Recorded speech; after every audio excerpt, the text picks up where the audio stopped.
Good evening, everybody. Welcome back to FTRL. It is a toasty one today.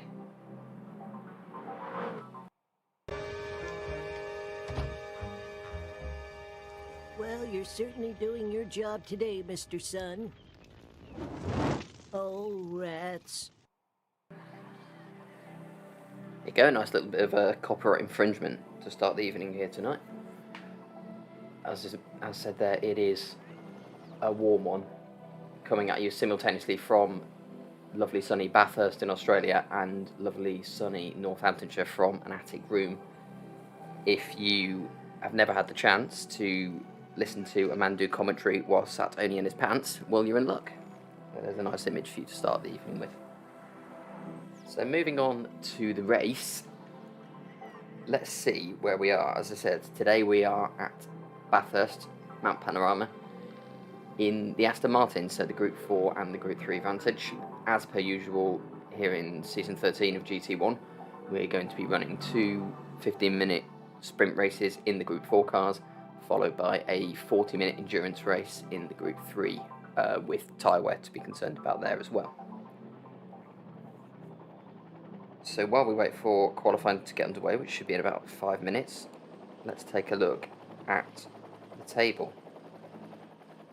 So you can see that on the right, we have a clear leader now in T. Smith. So a good nearly 30 points clear, 28 points clear of his nearest challenger, which is TMC Jono. And if you are reading the always up-to-date and always interesting news ticker along the evening, guy, big up the Northampton Massive, absolutely. I don't know what I count over here, east side probably.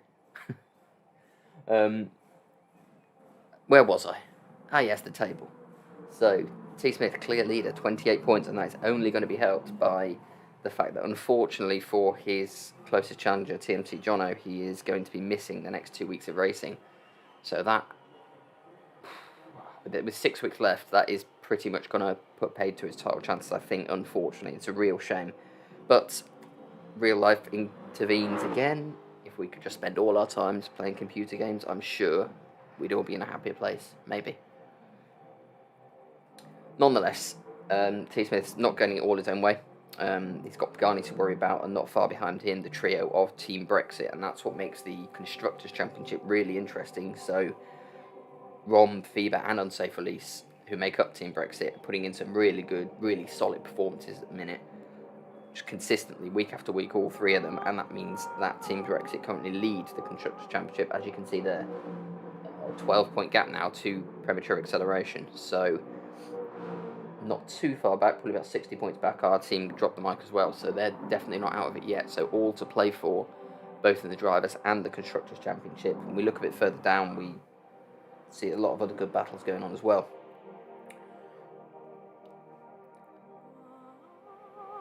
I think we are missing somebody else tonight, and I believe it to be Bredish Daddy, which is unfortunate, but still plenty of competitors and plenty of racing action to be getting on with.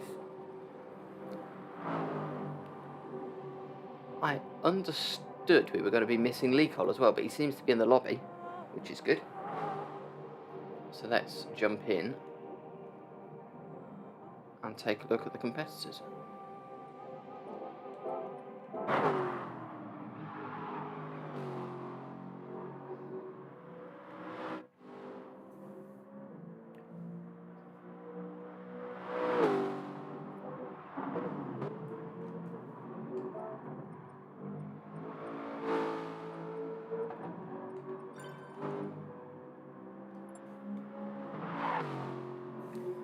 Bit of other good news there. We didn't know if Lennon would be back in time at the start of the race, but he looks like he's just about made it, and he's promising he's sober, so always good news.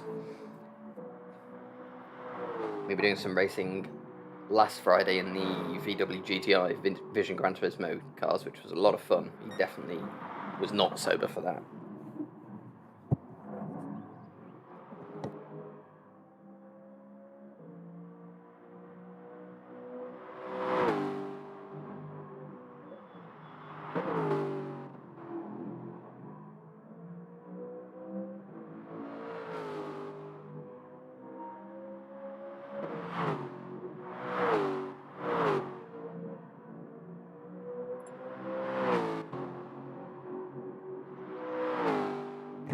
Okay, looks like we've got a few minutes more to wait, starting at 8:05, so 5 minutes to go, so let's have a look through. I'm going to highlight Lee's liveries because he pretty much begged me to, thinking he wasn't going to be here. He's got a lovely cream egg livery coming up later for now in the Group 4 car, the classic Cadbury purple. I quite like that actually, nice and clean.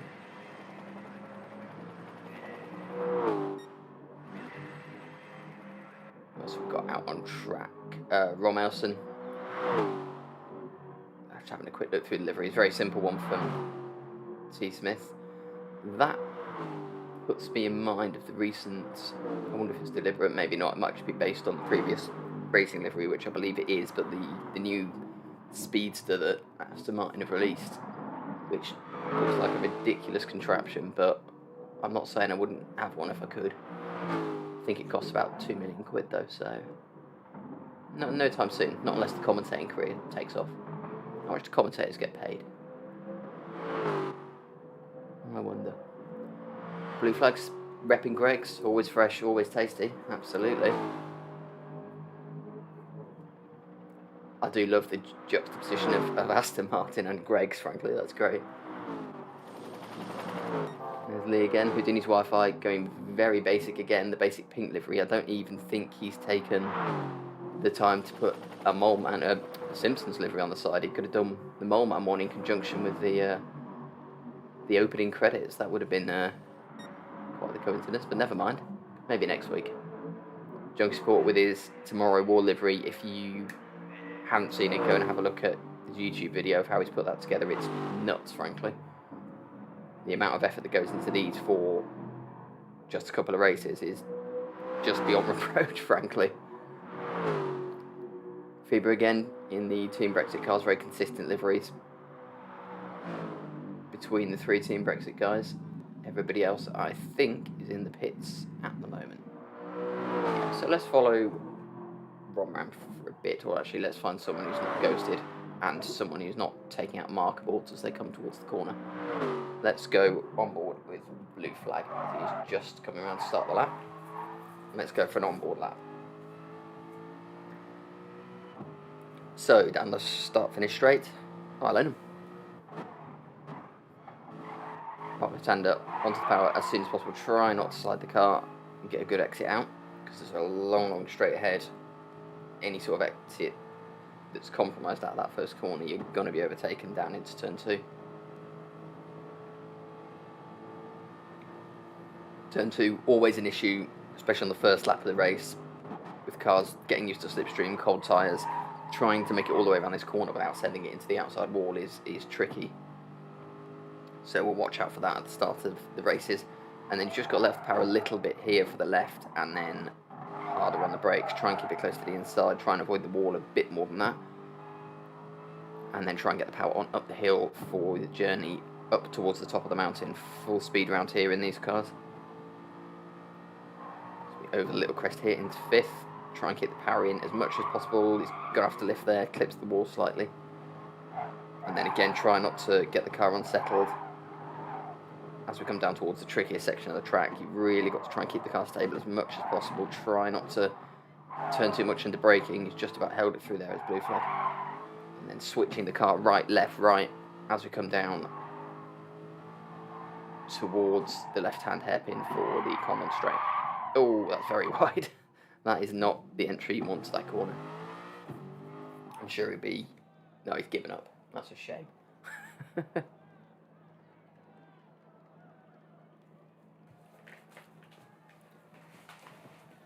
Lennon's glad I'm not racing in the chat. Well, you know.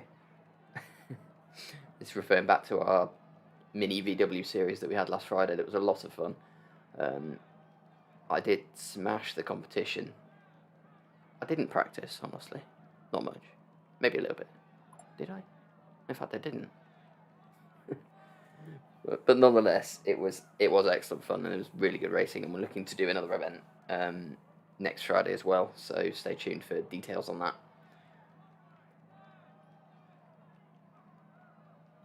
Right, we just hit the 1 minute warning.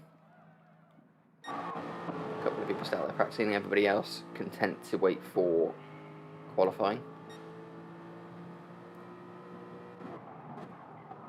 looks to be tricky in these cars.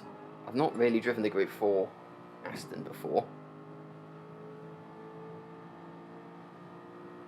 so I'm not sure how much of a handful it is, but from what we've seen so far, I know it's only practice, but people are struggling a little bit.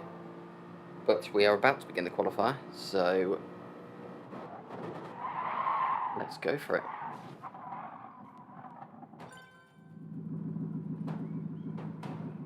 Okay, 8 minutes of qualifying as per. At least 2 minutes of that will be taken up with the outlap, so you're going to get 3 flying laps at most here. And I imagine by the third, the soft tyres will probably be starting to look a little bit worn anyway, so not too much of an opportunity to set your fastest lap here. It's very difficult to put in a consistent fast lap around Bathurst. I find you can go consistently reasonable pace or a very risky fast pace, so it leaves an interesting choice for qualifying.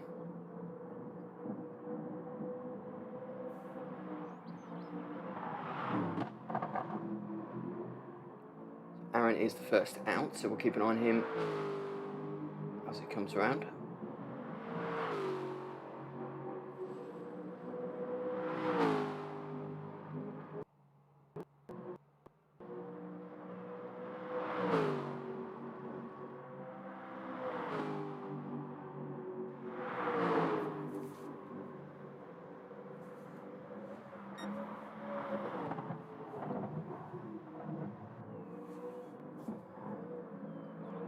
So we've got a few people in now. Let me know what you think for the first race. It's always a difficult one to judge, obviously based on before qualifying, but Bathurst can always throw up a few surprises. I remember being here last season when it looked for all the world like I think it was T. Smith was going to take the victory, and just ended up putting it wide on turn 2 and basically losing it with probably about a third of the race to go, and he couldn't quite get back in touch. So there's always a surprise here at this circuit.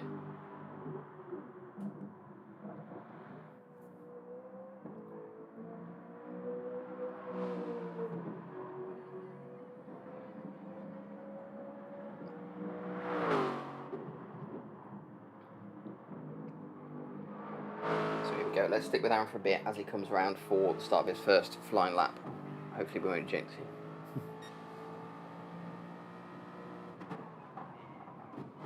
Should get a full lap to look at this time. See how well he keeps control of the car through the trickier corners.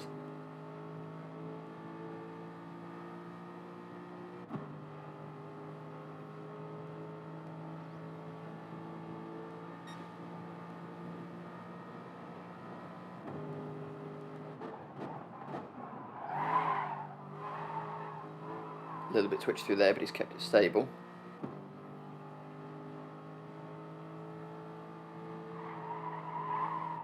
Hard on the brakes in a straight line here.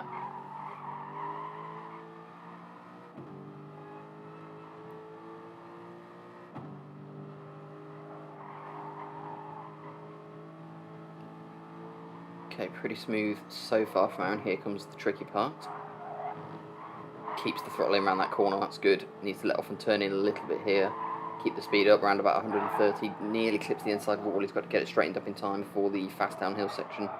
On the brakes, not taking it too risky, just a little bit sideways, just decelerating into second gear there, but he's handled that well. Oh, he's cut the corner. It's a 1.5 second penalty. That seems harsh for that. I didn't think he'd cut the corner there, but that will put paid to that lap for Aaron, so we will switch to Rom and see how he is doing. It's a shame for Aaron, he was on a good lap there.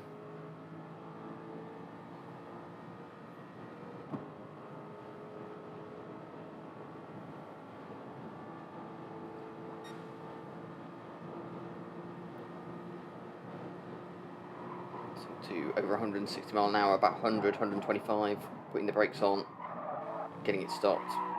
Nicely done from Ron. Just has to bring it round the final corner now, and he will be setting the first flying lap as Aaron looks to let some people go, bleed off his penalty. Pulls in behind Ron, who sent it a little heavy into the final corner, but he's recovered it. He's going to bring it over the line for something close to 2:11. 2:11.8080. So not a bad start from Ron, but saw him go a fraction quicker than that in practice. He's joined at the front of the provisional grid by positive Ross, and T. Smith goes fastest by nearly 0.4 of a second. So 2 more laps for these guys. See who else is coming in. Mikey gets himself up to 7th. That's a good lap for Mikey. Bring it in with a 2:13.2. He drops to 8th now as Pagani sets his time, but Pagani in 5th at the moment. Pagani knows this track very, very well, of course. He'll be hoping to improve on that. At the minute, we've got Fever jumping up to 8th, and that leaves Lennon at the back, who looks like he had some issues, 6.8 seconds down off the leader, so we'll be looking to improve that.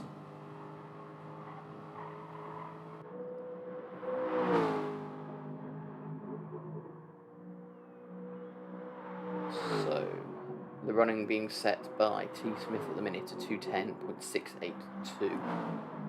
Keep an eye on him through this sector, see if he's improving as he goes through the splits. He is very slightly, but he's kicking up dirt there. That was very fast through there. If he's kept it on the track and not picked up a penalty through there, then this could be an impressive time. Really went for it through there. I suppose he's got nothing to lose now. He's already set a fast time in his first lap, so really going for it. I've just realised I said the tyre earlier. I said the tyres would be wearing by the 3rd lap, but there's no tyre wear, so Ross letting T. Smith there go, making sure he doesn't give him any additional slipstream. He doesn't need any help, quite frankly. He's 3/10 up. If he can keep it steady through here, this will be really will be a benchmark, a very difficult time to beat. Kicking up the dirt again, pushing the car right to the edge on every corner. Just 1 corner to go now. Aaron comes in at such a much better time this time at 2:11.5, puts him into 4th. But here comes T. Smith, and this is going to be comfortably inside 2:10.453, so lost a little bit in the final sector, but are still 0.6 ahead of anyone else. Let's get back to Ron and find out where he is. Hasn't managed to improve, so he's just starting his final flying lap now. Mikey sets a quicker time, but I don't think it's got him much further up. 11th at the minute, just ahead of Junkie Sport. Pagani with a 2:10.7. So Pagani up in 2nd place, but not enough to catch T. Smith. He's got 1 more lap to try and do it. He's got a couple of people ahead of him, so if he puts in another good lap here, Pagani, he might be able to get a bit of slipstream down the back straight, which might help him out. So let's keep an eye on Pagani for now. 0.2 or 2700ths to make up. That's assuming T. Smith doesn't go any faster, which is always a dangerous assumption.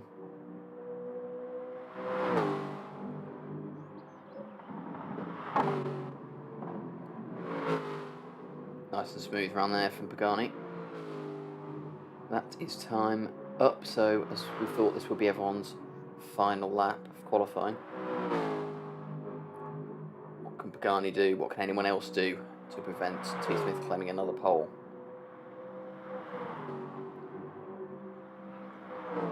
I think this section here is where T. Smith made up so much time, just chucked it in there. Pagani is up by 0.15. He's got Mikey getting out of his way there, so well played for Mikey. He saw Pagani coming, just ducked his car out of the way. That wasn't bad from Pagani. He's made up time. He's not out of reach for him. He needs to get a good run out of this corner, and he does. Pushes it right to the white line. Is he close enough to get a bit of toe of Junkie Sport? Doesn't look like it. Let's see where he is coming across this split.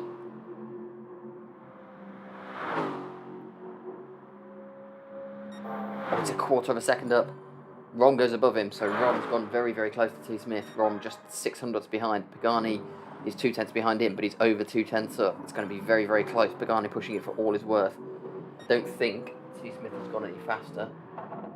No, he's finished, so it's all on Pagani now. 2 minutes 10.453 to beat. He's given it everything through the final corner. He's put it really well. Here we go. 2:10. 3:56. He's done it. Fantastic lap from Pagani. eked out tenths of a second all over the track. He was a tenth up in the first sector, 2 tenths up in the second, and then pips T. Smith by a tenth on the line. Lee Cole coming in with a late improvement to go 7th. And Feber then jumping up to 6th, pushing Lee down to 8th, just behind Unsafe Release. Aaron maintaining his 4th place, and just skipping down, we've got Junkie Sport in 9th, Blue Flag jumping into 10th, followed by Lennon, Houdini's Wi-Fi, and then just Mikey H at the back. Good evening, Pitman. Coffee on board, mate. Just in time for the race, depending on when you posted that, might have been a few minutes ago.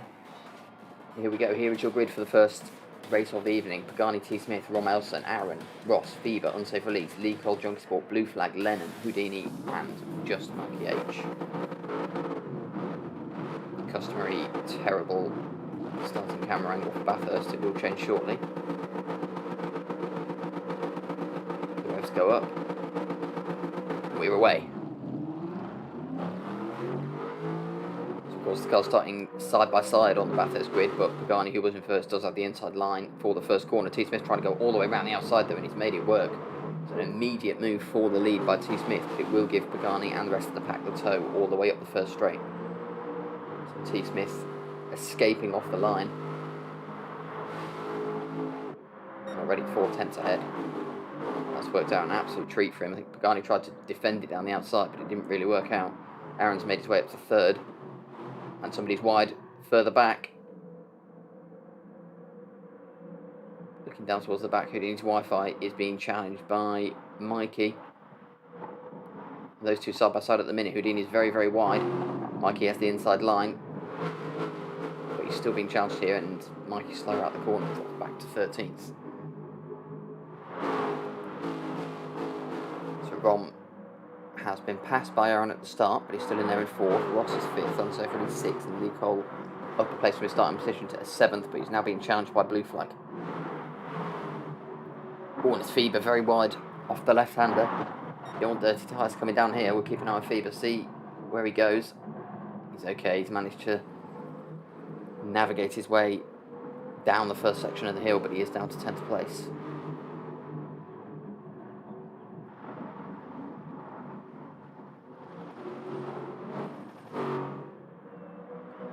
Back at the front, the gap nearly half a second, but once again, our leader will lose time coming down the straight. Pagani getting a decent run, so he's going to take a tenth or two out of T. Smith down here.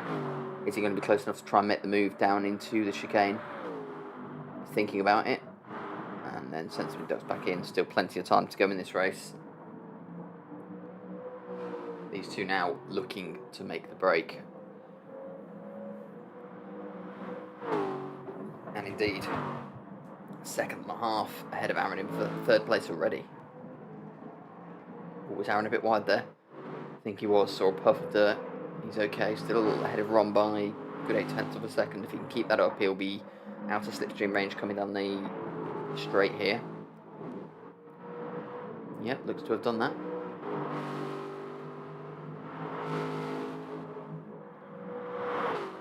So after lap 1, we have T. Smith leading by nearly 6 tenths of a second from FTRL Pagani after giving up his pole position. Aaron, Rom, Ross, and then we'll keep an eye on this side by side because it's Unsafe Release and Lee Cole. Unsafe's got the inside line. Just hang on. Lee Cole trying to go all the way around the outside, but it's difficult around there, and Unsafe gets the move done.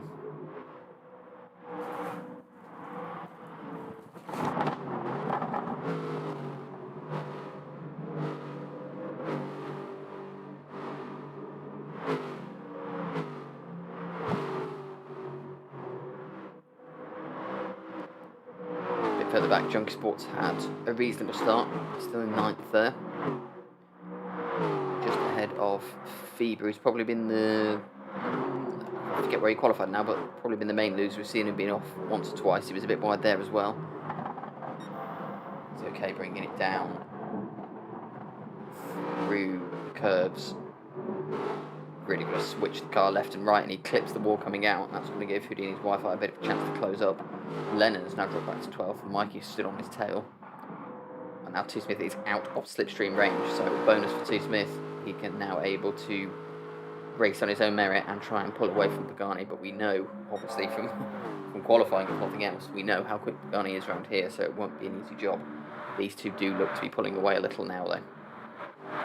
Rom is closing up to the back of Aaron. Is he going to try and work with him to help him along, or is he going to look to challenge? My guess would be the latter, but we will see.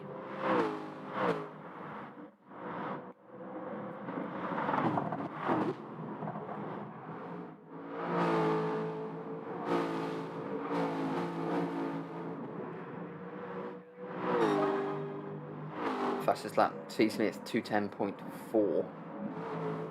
Now 9/10 clear of Pagani. Followed by Aaron, followed by Rom, followed by Ross, and then back resumes here down the first straight. Unsafe release, and Lee Cole. This is very, very similar. Again, Lee pulls to the outside. Is he going to try and do the same thing? He's the one challenging this time. They are absolutely side by side. Hitting the brakes, and this time... oh, bit of a wiggle from Lee. Again, he's just not able to make the move. Unsafe holding on. Saw some very determined, some terrific defensive driving last week from Unsafe. Just had a load of cars on his tail for a lot of one of the races. Eventually did have to yield in that race and lost those few places, but for about 5 or 6 laps he was just defending for his life and doing a really good job of it, so he is a difficult person to pass. Ross doing a good job so far in 5th. He's got himself a bit of breathing room and purple through that sector. Rom and Aaron still together. T. Smith again just inching out the gap. Pagani is quicker into that corner, but he will almost certainly be slower out. You can see him sliding the Aston there into it, and now the time is just increasing and nearly up to 1.5 seconds, so that's cost him a little bit more.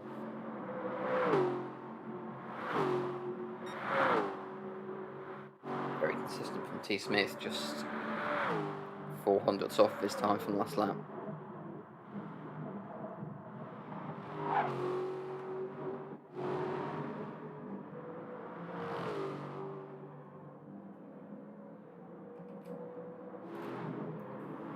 Unsafe looks to have dropped Lee. Lee's had a bit of a slip somewhere by the look of it, because it's 1.5 seconds back now and now being challenged by Blue Flag, who's got ahead of him. Penalty for Lee as well, so I can only imagine he's made a bit of a mistake, cut the corner somewhere.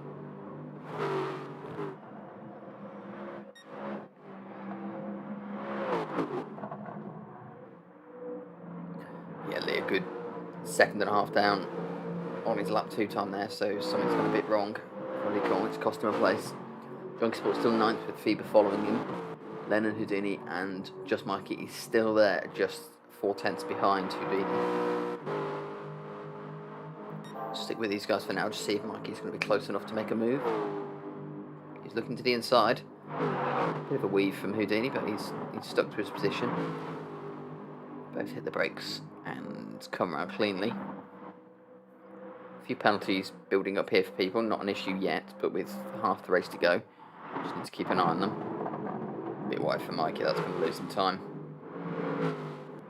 Let's go back to the front, 1.8 seconds, the gap now, and Aaron is not too far away from Pagani still, so Pagani's struggling to catch up with T. Smith. It may be costing him a little bit because Aaron has pulled away from Rom.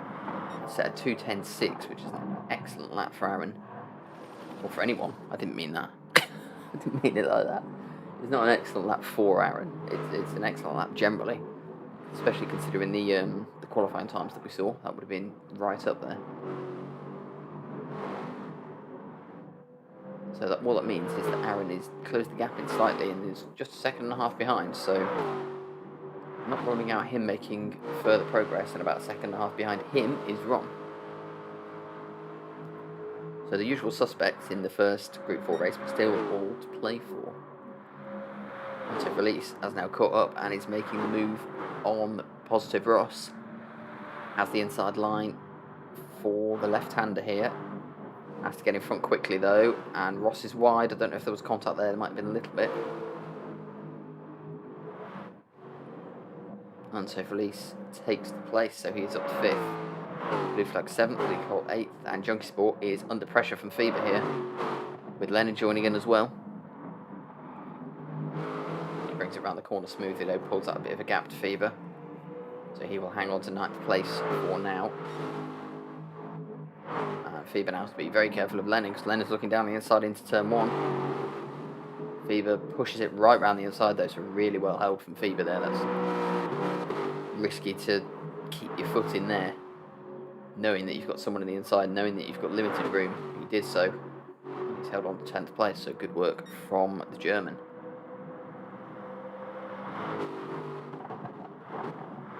But still, Junker Sport holds on. He's got a little bit of a train forming behind him now.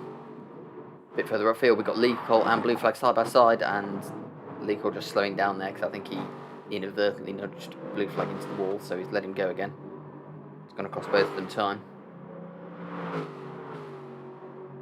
Nonetheless, good sportsmanship from Lee.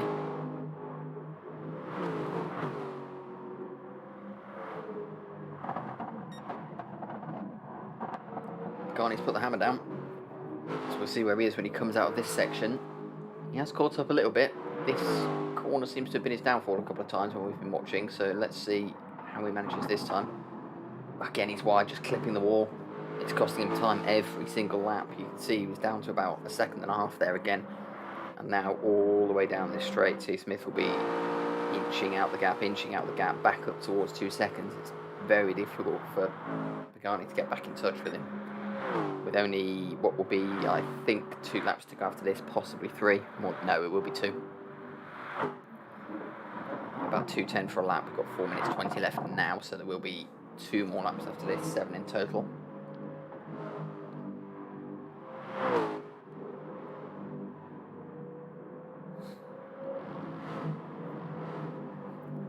Liko still sticking to the back of the Blue Flag, doing a good job. It's been a more consistent lap from Lee, says he drifts it slightly around the final corner, but that was okay.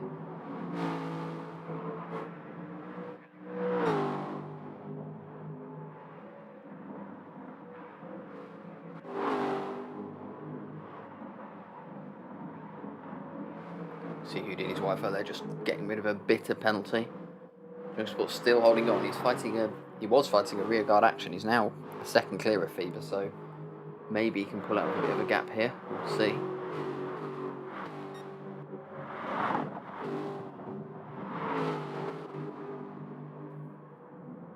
No challenges this time that we've seen in turn 2. So going back to the lead is now 2.3 seconds. It's looking better and better for T. Smith. Pagani pushing for all his worth, but after a 2:10.3 on lap 4, he slipped back to a 2:11. I mean, when you've got the guy in front of you, better saying consistent mid 2:10s, then you really have to do something special or just hope for a mistake. Not to say it won't come, but the odds are diminishing with every corner. Well, a perfectly taken downhill section from T. Smith there. Swings it round, hits the brakes hard, feathers them off, and perfectly out. Oh, nearly perfectly out. I think he did just clip the wall ever so slightly, but it doesn't seem to have cost him any time to Pagani. So things looking good for the race and championship leader. Aaron is still there. He probably has to be more worried about Ron behind him now than thinking about catching Pagani. Ron just a second back. Everybody else is starting to spread out a little bit with the exception of these two. Lee has managed to get ahead of Blue Flag somewhere, so he missed that, but Blue Flag's going to challenge again, going right down the inside, but he's on the grass and he swerves. Just about manages to get the car straight again, but he's still side by side with Lee, and he nudged Lee slightly coming into the chicane, but lets him go again. These two are fighting tooth and nail for 7th place here. Who do you prefer, Greggs or Dairy Milk? Make your choice now.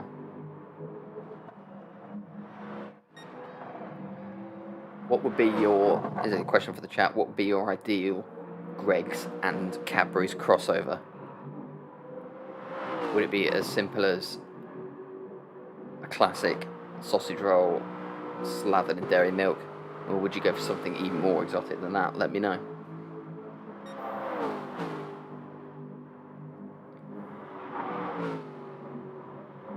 Through the first sector from Lee, a little bit wide in turn 2, he should be okay. Blue flag is right on its rear bumper though, just a tenth back. This is the battle to keep an eye on as we come through the final lap. We will have a flick back through to the leaders shortly just to see how they're getting on. They're not likely to pass each other through here, so we will go back now and have a look. T. Smith now 3 seconds clear, barring any mistakes. It looks done and dusted for our championship leader here in race 1. Bugani now less than a second ahead of Aaron, who is less than a second ahead of Rom. So these three starting to bunch up. Oh, Rom's had an issue. Rom looks to have had an incident. Fortunately for him, it's not going to cost him any places because he was a good 7 or 8 seconds ahead of unsafe release in 5th. Trying to catch up over the mountain, he binned it slightly, and that is going to cost him any chance at a podium. So 3rd place looks to be Aaron's, and doesn't look to be any catching Pagani at the minute. So we'll have a double check in them, but for now it is back to the battle for 7th. Lee Cole and Blue Flag down the corner straight. Here comes Blue Flag to the inside. He's made his move early.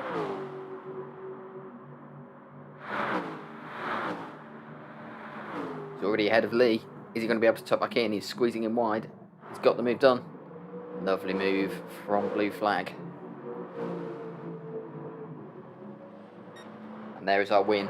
T. Smith has finished. Pagani comes over in 2nd. Aaron is 3rd. Lee looking for a late move on Blue Flag, but he's not quite going to get it. I don't think unless he can get a good run out, it's not going to happen. Unsafe in 5th. Ross in 6th. Blue Flag brings him in for 7th. Lee had to get rid of his penalty anyway for 8th. Junkie holds on for 9th ahead of Fever. Lennon 11th. Houdini's Wi-Fi has to get rid of his penalty, and that promotes Mikey to 12th. So Mikey, having spent pretty much the entire race at the back, manages to pip Houdini's Wi-Fi on the line and get himself up to 12th place. There's your winner.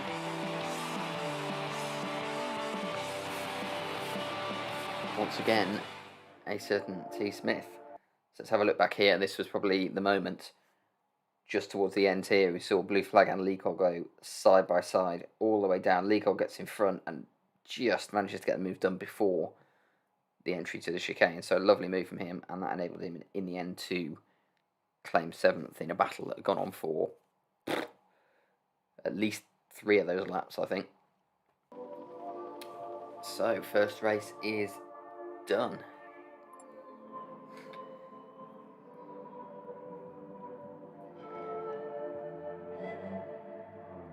Oh, we've got an answer to my question from Lennon. He was clearly thinking about it while he was racing, which is commendable. I'm glad someone's paying attention. A chicken bake, but as chocolate instead with chocolate bits. I have no idea what that means. You're going to have to explain that one, mate.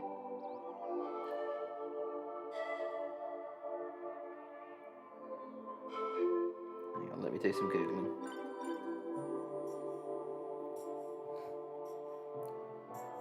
Oh, I get you. So you want the chicken bake, but filled with chocolate and with chocolate bits inside. And then would you still have the same? Would the sauce be chocolate, or would it still be the chickeny sauce?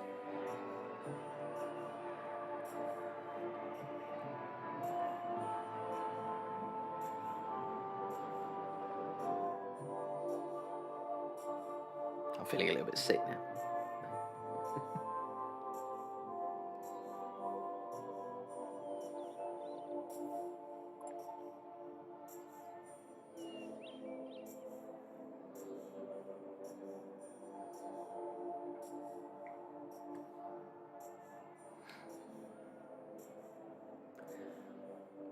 We've got Junkie Sport wishing Mikey H a happy Christmas in the lobby chat. I'm not sure what that's about. I think the heat might be getting to him.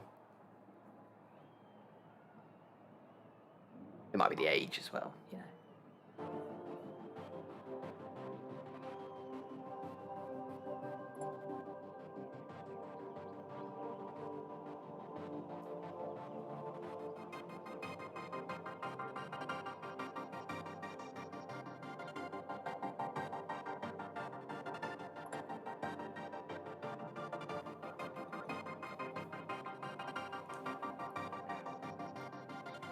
Oh, it is roasting up here. It's not even that hot outside. It just appears to be this room. I feel like a Greg's chocolate bake. Isn't that toasty? I might turn my fan on, but it might just cause horrendous noise on the mic. Let's try it.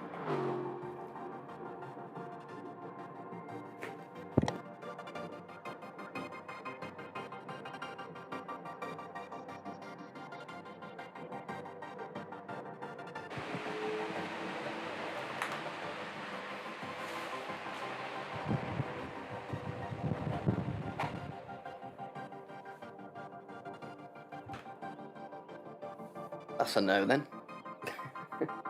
Like a wind tunnel. I went slightly over the top. I bought myself a 1.5 foot wide industrial fan, and it's absolutely fantastic, but you can't hear shit. Not great for streaming.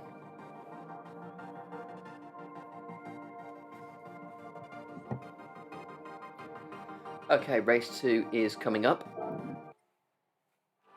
So we will be exactly the same race, 15 minutes, Group 4 cars, no tyre wear, but with a reverse grid based on the finishing positions of the previous race. So that puts Houdini's Wi-Fi on pole, followed by Just Mikey H, Lennon, Fever, Junkie Sport, Lee Cole, Blue Flag, Ross, Unsafe, Rom, Aaron, Pagani, and T. Smith at the back.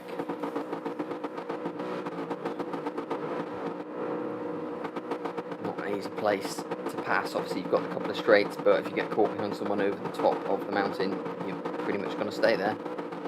So we'll see if the leaders can make their way through from the back. Championship leaders, that is. Just Mikey gets underway. Houdini does have the inside, courtesy of his pole position, and he has just about made it stick, I think. And indeed, we will go on board with... Will we? Will we? Yes, we will. Go on board with Just Mikey H here.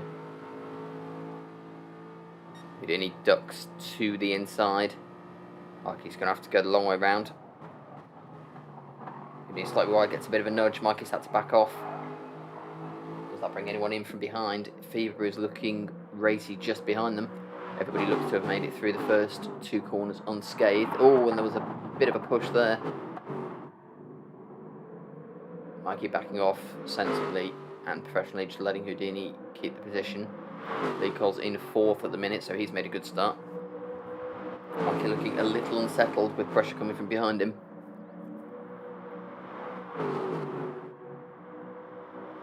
Still, Houdini's Wi-Fi leads us, looking a bit further back now. Fever in 3rd, Lee Cole in 4th, then in 5th, Junkie 6th, and Blue Flag just behind him in 7th place. So Lee's made a pretty good start. Mikey a bit wide again, now holding Fever up. Oh, Mikey now clips the wall. And the inside wall as well. That's going to let Fever all the way around the outside, and it's going to give Mikey a poor run. He's going to start dropping back. Just intense pressure from a massive train of cars behind him there. Lee Cole going wide as he tries to make his way round Mikey, but he has got it done. Lennon into 4th, Mikey now down to 5th, and he's losing time all the way down this straight. He needs to get back into the train of cars. Just tuck in behind Lennon there if he can, but Junkie Sport is now challenging as well. All this is giving Houdini's Wi-Fi a clear run out at the front, but we're going 2 wide here, possibly 3 wide into the chicane. And there's people on the grass, it's Fever. Oh, and he's going to lose about 6 places here. So Fever, the one that lost out there. The winner looks like Mikey has held on to 3rd somehow. He was down in 5th or 6th. He's managed to get his way back up to 3rd, and Lee Cole has progressed all the way to 2nd place. So, end of an eventful lap 1. Houdini's Wi-Fi leads by 1.7 seconds from FTRL Lee Cole. Just Mikey behind him, Lennon, Junkie Sport, and then Blue Flag. Positive Ross in 7th, Aaron 8th, Pagani 9th, and Fever has dropped all the way to 10th, now closely pursued by his Team Brexit teammates, Rom and Unsafe Release.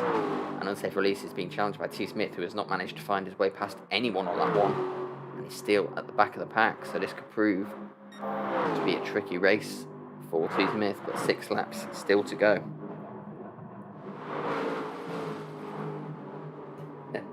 The fan was, pretty noisy. You see it if you take a look at my tweet promoting the race and promoting the stream from a couple of hours ago. You will see the fan feature on that. It's a bit of a monster.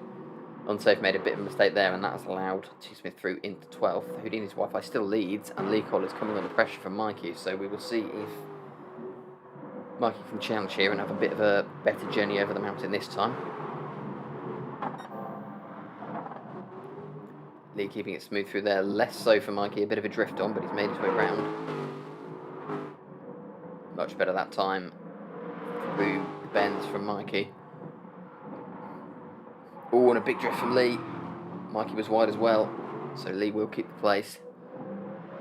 So these three starting to stretch a little bit of a gap as Junkie Sport comes under pressure from Blue Flag. This is why we often see such a tense race in race 2 because of the reverse grid. If the guys ahead make the occasional mistake, especially on a track like this, it doesn't necessarily mean that people are going to get past. Blue Flag's obviously got experience tonight already, passing people into the chicane as Junkie takes a huge chunk of curb.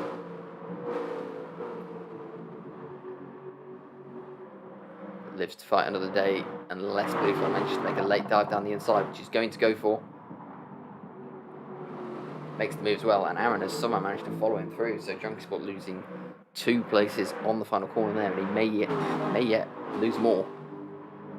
Except for the fact that Lennon and Pagani are bumping each other, but Pagani has somehow managed to get down the inside of Junkie Sport as well, and it is Aaron, I think, who is wide. He's back on ahead of Pagani somehow, not sure how. He's now managing to challenge Blue Flag again, so despite taking a very scenic through the Australian bush, Aaron is still challenging here. It remains to be seen how his tyres are into this corner. Junkie Sport still looking to get involved with these guys, not giving up the fight. Lennon is there as well. It is very, very close quarters coming through here. Fever is now getting involved. He's down the inside of Junkie Sport, who's getting hustled out. And again, a bit of contact with Fever sends Junkie Sport widen into the wall. So it all just got a little too compact there for Junkie Sport. Fever is now down to 13th. He's had an incident as well. Ross is there, Rom is there, unsafe release. T Smith still not making much progress at all, battling with unsafe, who's keeping him held up.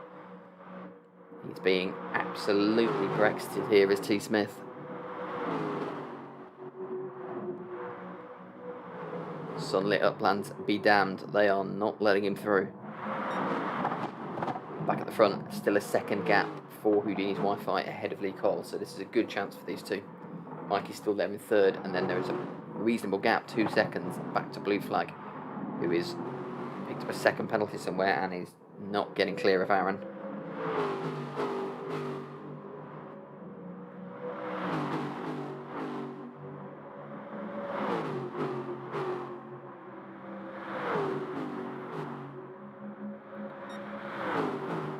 Aaron makes the move to the inside.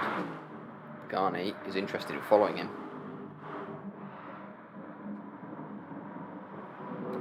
Pagani backs out. Aaron doesn't. Clips the grass. That might be a penalty for Aaron, but he has allowed him to get the move done on Blue Flag, and now Pagani is looking to make the same move as well. Pagani already ahead of Blue Flag coming into the final corner, so Blue Flag it is. Loses out this time. Gets mobbed by team, drop the mic. As Pagani makes his way up to 5th. So at the minute, well, this is potentially a very good race for FTRL Pagani. He is up to 5th already with 4 laps to go. His main championship rival and championship leader T Smith still languishes in 12th, now battling with Junkie Sport, who has slipped down to 11th. Not working out at the moment for T Smith this time. I say that with no hint of glee or enthusiasm in my voice, by the way. Everybody always wants the championship leader and multiple time champion to do well, absolutely.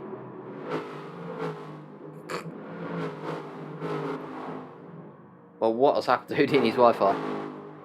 In amongst our vague scoffing, he's had a bit of an error somewhere. He has got Aaron and Pagani all over the back of him, and he is dropped from the lead into 3rd. That promotes Lee to a 1.6, 1.7 second, 1.8 second lead over just Mikey, who's doing a really good job so far in 2nd.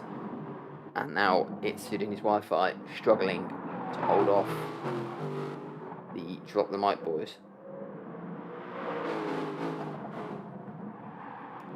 potentially interesting consequences for the Constructors' Championship here as well as T. Smith languishing towards the back of the pack. The 3 Team Brexit boys are there as well. FIBA is dead last at the minute behind Junkie Sport, unsafe 10th, and the furthest up member of that team is Rom, who is 8th, now challenging Lennon for 7th.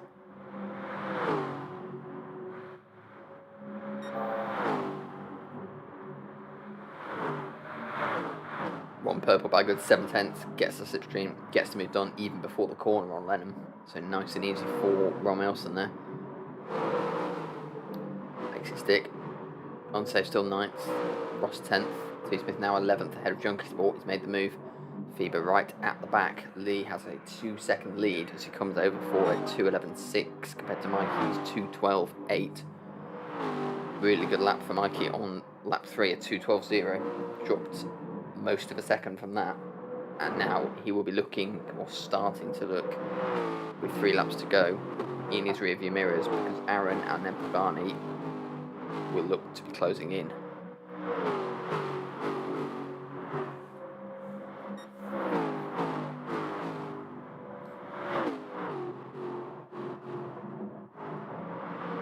Oh, big drift from Houdini's Wi-Fi. He's suffering now. That costs him a place to Rom, who makes his way up to 6th.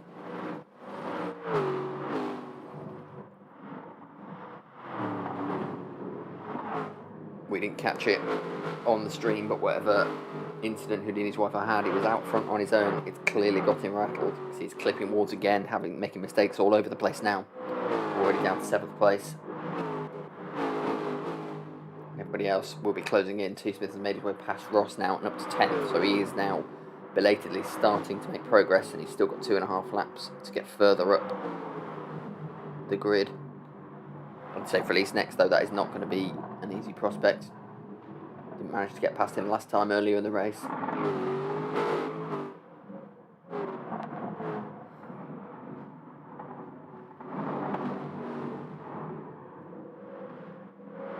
Garney on the back of Aaron. No doubt these two will be working together, and look how quickly they're catching Mikey here.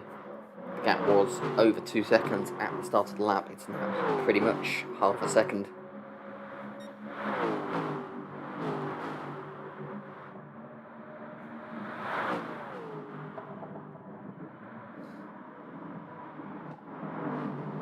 Oh, Mikey's run wide. Mikey feeling the pressure. That's going to let Aaron take a run into the final corner, although Mikey will still have the inside line, but he's going to be behind as they hit the braking zone. And he lets Aaron through there, makes Aaron making the move. Pagani's looking to challenge as well. Pagani gets it done before T1. Not really a challenge to keep his place there from Mikey. He has dropped to 4th, still a couple of laps to go, so he wants to get a move on. Just to make sure he keeps a decent finishing position, but he's looking very, very good for Lee Cole at the minute. 4 seconds clear.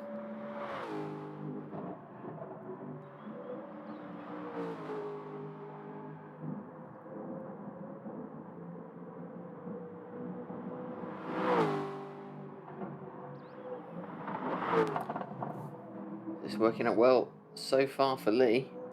We saw Phoebe do something similar in last week's race 2 at Sardinia. He finished quite near to the back of the pack, I think 10th or 11th or something, managed to get ahead early on, and then just saw it out for the rest of the race and brought it home for his first win of the season. And it looks like Lee's about to do something similar. Just need to keep it safe, keep it secure, keep it on the track. 3.5 second gap back to Aaron, who is now 2nd. And Pagani just behind him. Those two will work together, though. They will use the slipstream to help them catch up. So it's not all over yet, but Lee really just needs to keep it steady, keep it secure, and he should get the win. Blue flag in 4th. He's having a good race. Now overtaking Mikey, who clipped the wall coming out there, but still got a decent run out of the hairpin. So he will look to latch onto the slipstream and potentially challenge Blue flag for his place back.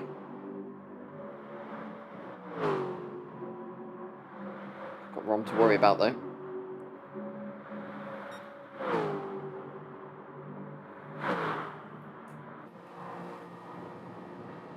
Mikey's not going to make the move. Is Rom going to make the move on Mikey? He's going to go for a very, very late dive, is Rom.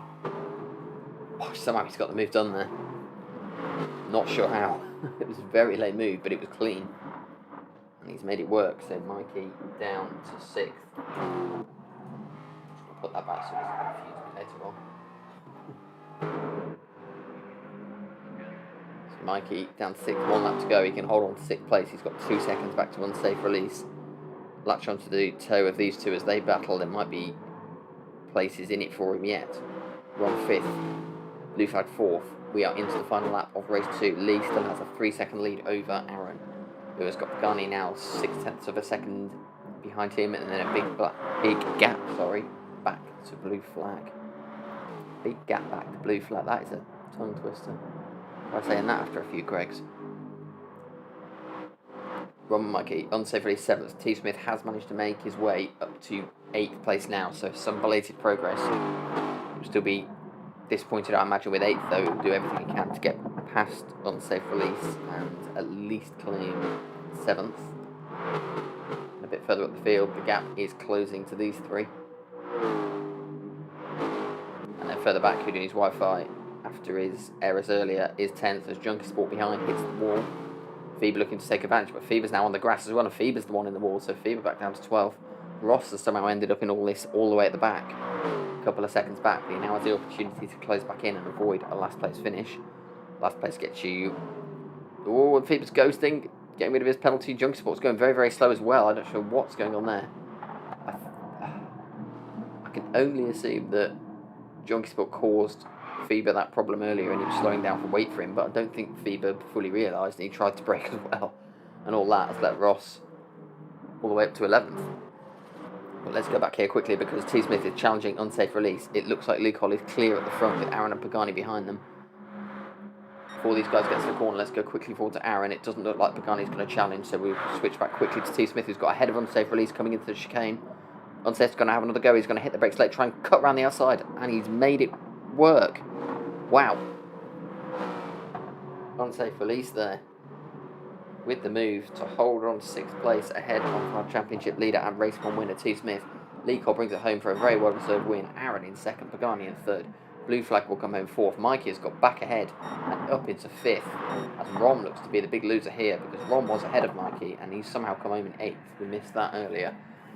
Unsafe release with that terrific move, counter move back into the chicane. We'll have another look at that in a second. 6th place, T. Smith 7th, Rom is 8th, Lennon 9th, Ross eventually 10th place, having been 13th halfway through the last lap of the race. Houdini's Wi-Fi, Fever Bieber, and then Junkie Sports at the back. The Lee Cole, first race win of season 13 for him. Let's see what we caught of that move once again. We did switch briefly to see if Aaron and Pagani were battling, but then see T. Smith is comfortably ahead. Looks to take defensive inside line. Unsafe release hits the brake massively late and manages to switch back in front of T. Smith. That is an absolutely terrific move from unsafe release.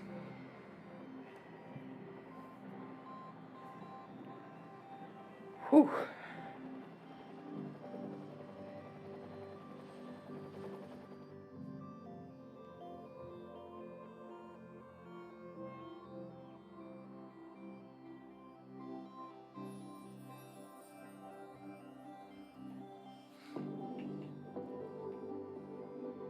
So that has shook things up a little bit, at least. I mean, there's not,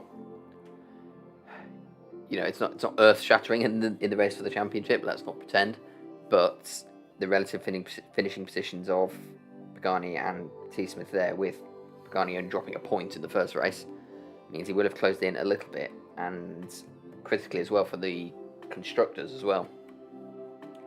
May well make a big difference with the two teams in the lead not having such a great race that time. So our third and final race, as usual, will be in reverse championship order. So that will be Mikey leading us off with Ross second, Junkie Sports, Houdini's Wi-Fi, Lennon, then Lee, then Blue Flag Aaron, Unsafe Release Fever, Rom, Pagani, and then T. Smith at the back again. A much longer race, obviously.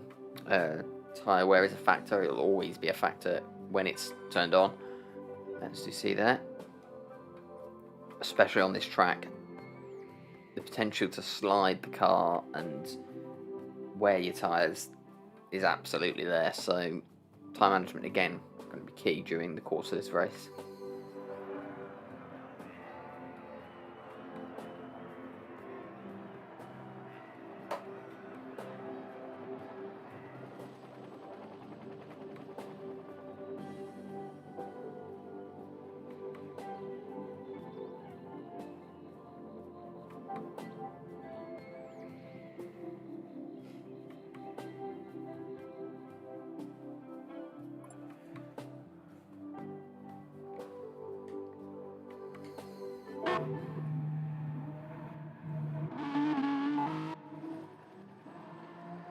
So we have different cars and hence some different liveries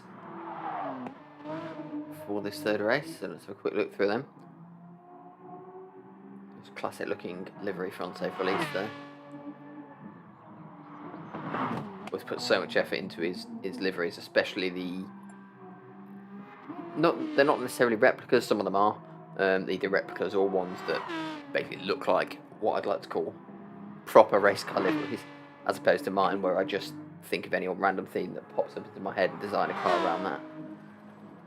As you can see, that's been duplicated across Team Brexit again. They maintain very good brand standards, Team Brexit. Oh, it's very on brand, frankly. Oh. Hello, Smith. Gone for pretty much a replica of his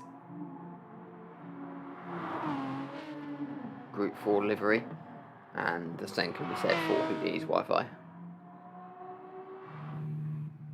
Oh, hello, Pagani. Pagani has busted out the classic flake livery. Oh, yes. I was tempted to do the flake song for a second, but on further reflection, I'm not going to, because I'm still well aware that this is being broadcast online and will stay online, so I'm not going to do it. Sorry.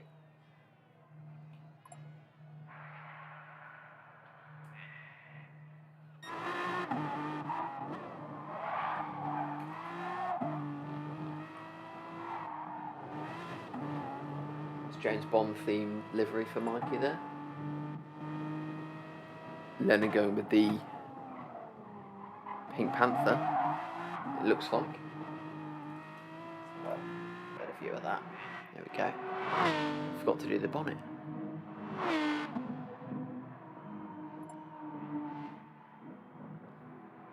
Always nice to see a bit of trash talk going on before the race.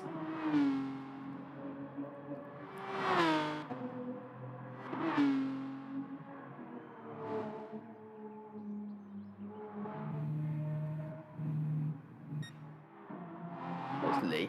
Have we lost Lee? I think we might have done. As we said, the potential. Let's check the lobby. Yeah, unfortunately, we've lost Lee Cole. I think he did say he might possibly be absent for the entire race. It's obviously real life calls for him as well, unfortunately. Well, in that case, I do want to just head back here and show the car that he would have debuted today. There you go, look at that beauty. So I'll put it on there just so it doesn't go completely to waste. You're welcome, Lee. Anyway, back to the people that are racing. We're just resetting the grid here before the start of race 3.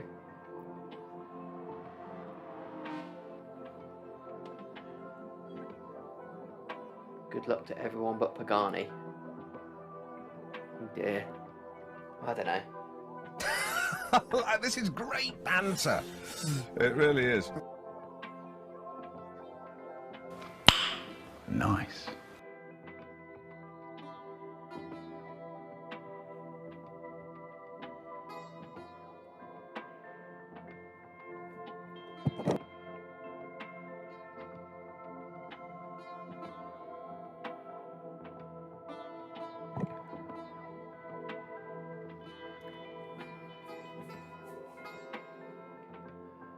So we've got a few minutes going to mute the mic for a second and take a quick fan break.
Okay, all nice and refreshed and cooled off.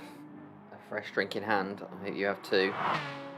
We're ready for race 3, which should be starting shortly.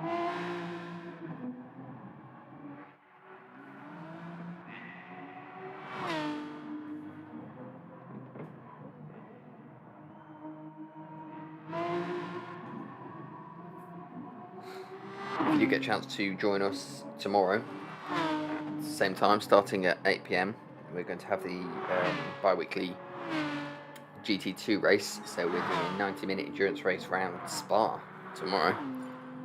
All tyre compounds available for use, so there's going to be a number of different approaches, a number of different strategies on show. It should be a really good, really interesting race, so please do join us for that as well. But for now, we will turn our focus to race 3, the final race of the evening here at Bathurst. 3 cars, 40 minutes. And this is your grid. Just Mike H on pole, followed by Positive Ross, Junkie Sport, Houdini's Wi-Fi, Lennon, Blue Flag Aaron, Unsafe Release, Fever, Rom, Pagani and T Smith. Unfortunately, missing the race winner from race 2, Lee Cole.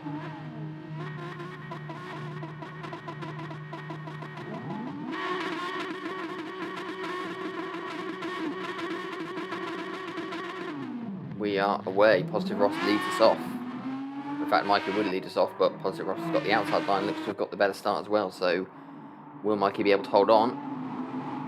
Looks like they're going to be side by side. Looks like everybody is cleanly through turn 1. Indeed they are, and Ross does indeed assume the lead. Mikey now being challenged by Junkie Sport on the inside. He's been penned in here as Mikey. Junkie Sport should be able to make the move if he gets the car stopped in time. And everybody's wide. Leonard's into the wall. Mikey's into the wall. Turn 2 carnage strikes again here at Bathurst, but it doesn't look like there's room for anybody to get through. Houdini's Wi-Fi is the one that's dropped back. He is now down in 4th place, and with Rom challenging him around the outside of the tight left-hander, Rom now goes into the wall, and he's now going to suffer. Mikey has made his way all the way down to 6th, and people are all over the place. You see sparks flying off the outside of the wall as everybody tries to get round.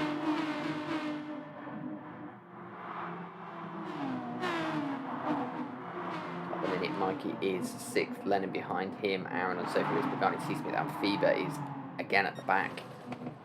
Not a good start for Fever. He's not having a very good day of it today. Ross does lead for 1 second from Junkie Sport, who's made a really good start on the medium tyres as well.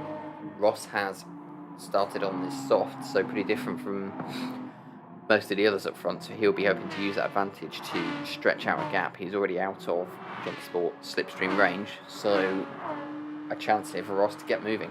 and put some distance between himself and the rest of the runners.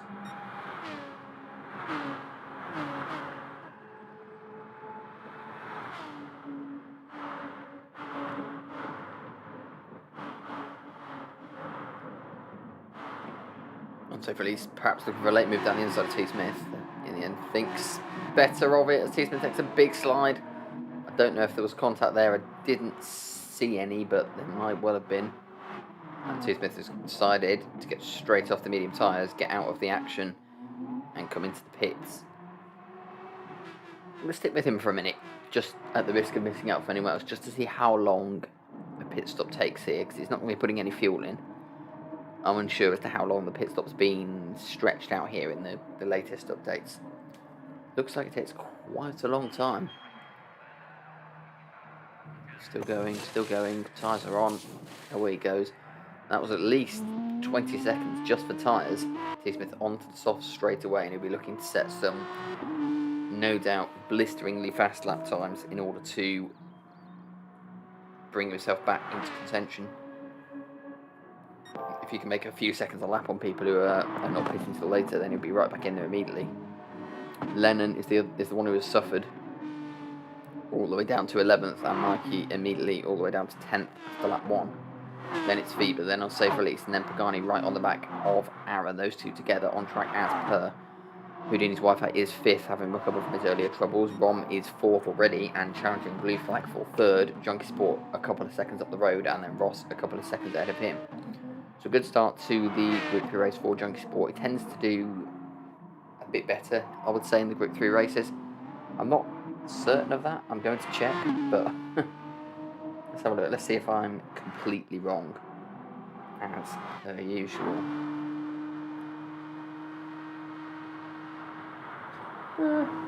Yeah, pretty much wrong.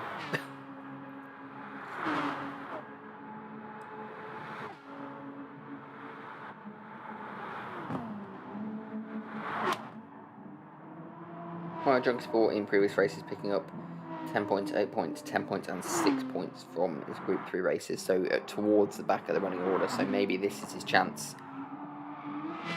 to right that wrong. It's a bit of a slide round the final corner, but still in second place, starting on the medium tyres. It's a good position for him to be in. Taking a 2:03 there, which is comparable to all the guys behind him. Whereas Ross setting a 2:01.9, fastest lap of the race, so he is already pulling out the time. He is 2.5 seconds clear, as you would expect on the softer tyre compound. But what will be crucial to keep an eye on is how much he manages to stretch that gap before the tyres start to go off and he has to pit.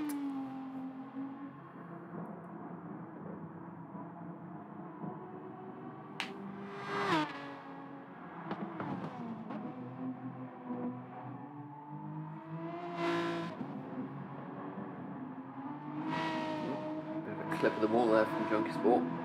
Rom now just 1.2 seconds behind, so I think the aim will be to get round top here and get round this lap in second place for Junkie Sport. He can then potentially be the cork in the bottle for a bit, at least to navigate this section effectively though. He can bump over the curb there, but he's taking it quite nicely and not really lost too much time to Ron behind him, maybe a couple of tenths. Hits the brakes hard, keeps on the brakes down into first gear, tight to the inside, and a nice exit as well, maybe a little wiggle on exit. But you've got a better exit than Ron, so that gap is stretching back up to 1.2 seconds, so nicely done from Junkie Sport there. Meanwhile, a bit further back, Blue Flag coming under pressure from Aaron, who is 2 tenths back and closing. Getting the slipstream down the straight. Will he pull to the inside? Yes, he will. In fact, no, he's going to the inside of this slight right-hander, but that'll put him on the outside for the chicane. But Aaron hits the brakes later, Blue Flag ducks it behind, and Aaron gets the move done into 4th place, so a nice move from Aaron there. Kicking up a bit of dirt coming out of the chicane, but he should be able to hold on to the place. Behind him, Pagani is coming under massive amounts of pressure from unsafe release, and Houdini's Wi-Fi, and Fever. I'm not sure if he's just got past or whether he's slipped back and made a mistake somewhere. A 2:05 for Garni, so he's been in the wars a little bit on this lap, not anything that we saw.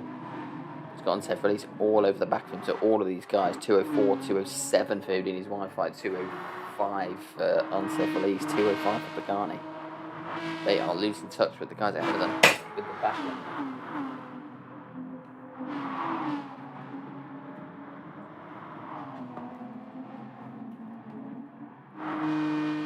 All the way back.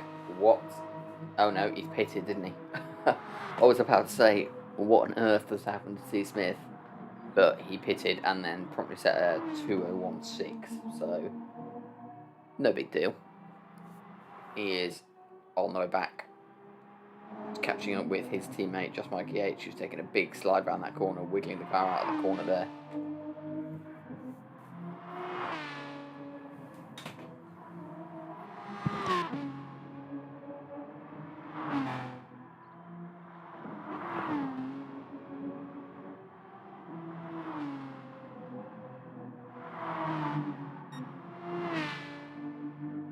Meanwhile, back at the front, Ross has stretched his lead to 5.4 seconds, so he is taking off his pace, not only a couple of tenths behind T. Smith, who's pitted for fresh tyres, so going pretty well for Ross at the minute. Junk Sport behind, and now Rom is hoving into view behind him. Less than half a second. Junk Sport should be able to hold on into the chicane. Does indeed.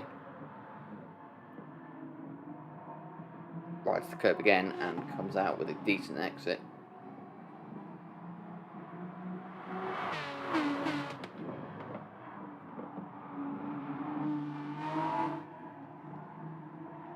Just saw unsafe release.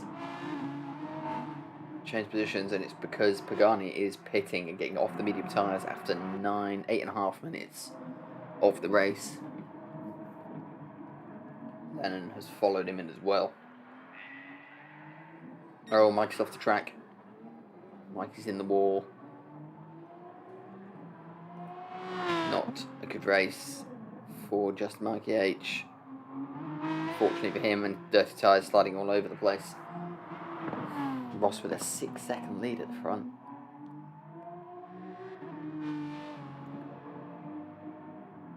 Really stretching things out here, and Junkie Sport coming under increasing pressure, and now Rom is side by side as they come out of the tight left-hander and up towards the top of the mountain, but Junkie has fended him off once again. Doing a really good job here as Junkie Sport defending from Rom and Aaron just behind him. Lennon hates the pit lane. Did you crash? Did you crash into the pit barrier, Lennon? I'm going to go and have a look at your lap times in a minute and see if we can tell if you did or not. You're lucky if you did, it didn't get caught on the stream. We are busy watching Junkie Sport fighting for his life here in second place.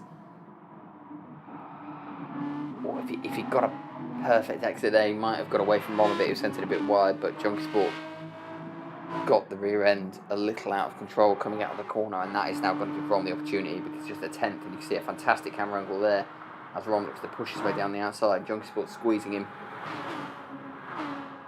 If Ron can get around here, he will have the inside line for the chicane. Junkie Sport takes a tight angle, looks to hang on, but it looks like Ron is going to get the move done finally, and he does. Junkie Sport slots in between though and keeps Aaron at bay for now. So not giving up without fight.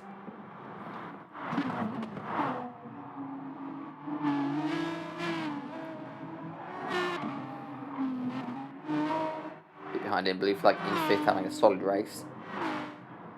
Wi-Fi not too far back.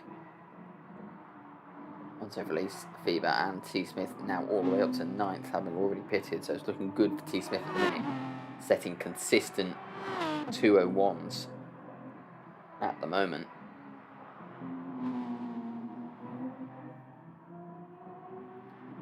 Pagani having pitted as well, he's not too far behind, only 3 seconds off T. Smith, so we'll keep an eye on that, see who's setting the faster lap times. Just as a very initial indication, T. Smith's outlap from pitting was 1:59.0. Gani's was 1:58.4. So we will have a look back at the end of this lap and see what sort of lap times those two are doing in comparison, because that may well prove to be the battle for the race win at the end. Oh, I forgot to check Lennon. Let's double check. Pagani in lap 2:22, 2:23. Lennon 2:27. You hit the pit wall, didn't you, Lennon? I'm sure we'll find out later. I'm sure he'll be back in the chat once he pits next time. Junkie Sport is still holding on here. 6/10 back to Aaron as they come out onto the back straight.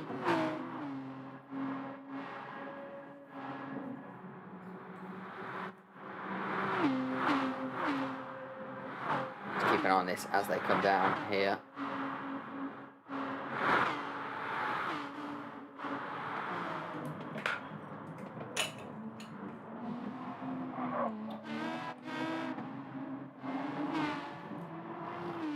Still, Junkie Sport is holding on. He is under all sorts of pressure though. He's still there, still going. Takes a big bump over the corner, and Aaron gets a bit of a wiggle out the corner as well. May look down the inside into turn 1. I mean, this must just be nerve-wracking for Junkie Sport. Never mind the Tomorrow War. He's got a war on right now with FTRL, Aaron GT, and not far behind him, Blue Flag. You may have heard some clunking and crashing earlier. I spilt my drink all over my keyboard, and as a result, it somehow turned off the names of the drivers above the cars. I have no idea how it's done it, so I'm going to press buttons randomly until they come back on. Unless you prefer it like this, let me know in the chat. Oh, in the gravel, then the wall. Did you message me while you were racing, Lennon? Oh, no wonder you're 11th. Anyway, yeah, let me know if you do prefer it without the driver names above the cars. I mean, you can see them on the left anyway as we see Mikey come into pit. If it makes it easier to see the race, then we'll keep it like this. If not, I will press blindly at keyboard buttons until I get them back, or it exits the stream by mistake. Just look it up, that'd be a lot easier.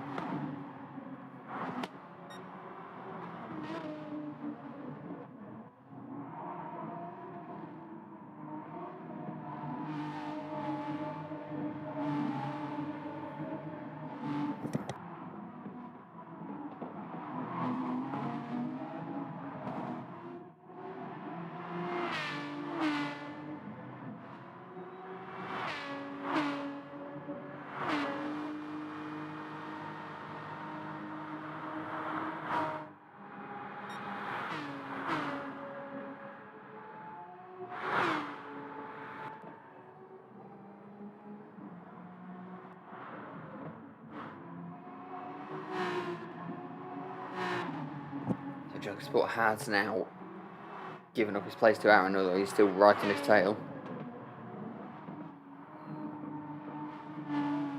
He's lost a couple of places, but I certainly wouldn't count this as a bad race for Junkie Sport so far, setting good times. 2:03.2 there, just off his fastest lap, while he's hanging on to the back of Aaron's car, so not looking too bad for him at the minute. Blue Flag is behind him by a couple of seconds, being pursued closely by Houdini's Wi-Fi, so we'll keep an eye on these two. I know, Lee, I'm a natural. It's good to see you back in the stream, mate. Sorry you had to miss this race. I know real life intervenes occasionally. Right, let's see. Hang on. Oh, yes. Look at that. I don't know which one's better, actually. I kind of liked it without the names. Gives it the more authentic feel.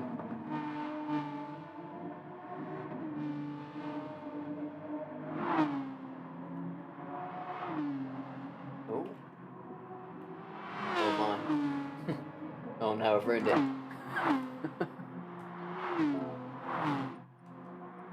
There we go. We're back. We're back to normal. Who knew, eh?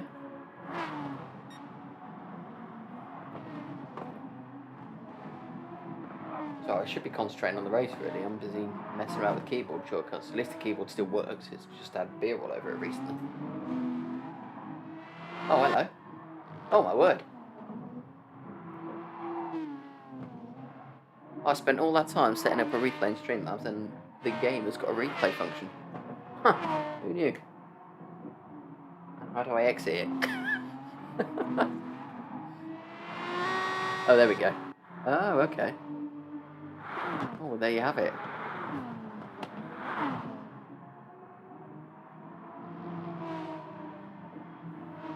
Right, back to the race at hand. I've spent too long dicking around with keyboard shortcuts that I didn't know existed before. Ross has a 7.8 second lead. Now 8 seconds. I did look earlier and that was about 8 seconds. So he's no longer, with Rom in second place on the mediums, he's no longer pulling away. Frankly, with nearly half race distance gone, Ross is doing a really good job of managing his tyres. Although there's more wear on than Rom's mediums, it's not a lot more, and it still looks, looking at him going around here, it still looks to be manageable. So yeah, that is good news for Ross at the minute. Not such good news for Mikey, down in 12th place. Lennon is 11th, 45 seconds ahead of Mikey, but still 11 seconds behind T. Smith. That probably has something to do with the fact that he's messaging in the chat while he's racing.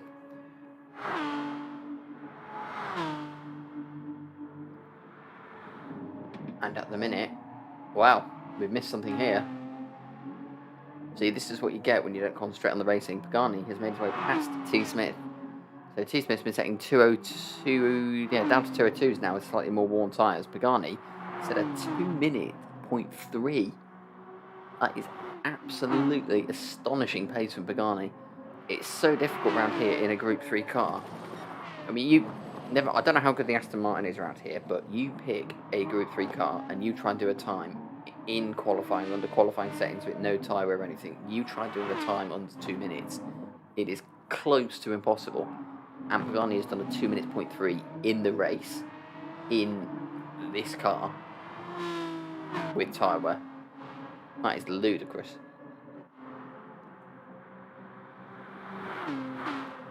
Nonetheless, with T. Smith now having the tow, he will not be letting him go. I mean, he is only 2 tenths back, and he might look to make a move down to the chicane. Thinks better of it for now, just sticks him behind. He'd probably just look to, frankly, just save his tyres a bit and stick to the back of Pagani. As we see Aaron pit from third, so Aaron is in. We'll see where he comes out.